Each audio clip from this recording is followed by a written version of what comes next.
Hingga saat ini sudah ada 4 warga negara asing asal Tiongkok yang melakukan pengajuan izin tinggal terpaksa di kantor imigrasi kelas 1 Makassar.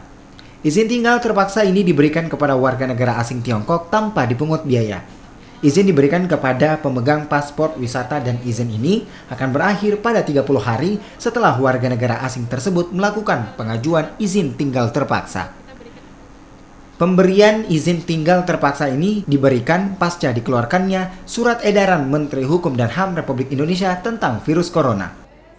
Khusus untuk di kantor imigrasi kelas 1 TPI Makassar, sudah ada 4 orang warga negara Cina yang kita berikan izin karena terpaksa.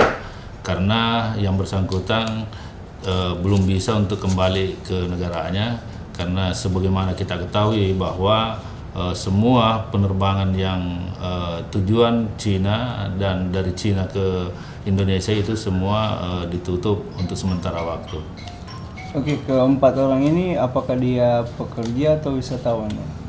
Yang kita berikan izin karena terpaksa ini rata-rata atau mayoritas sebagai wisatawan.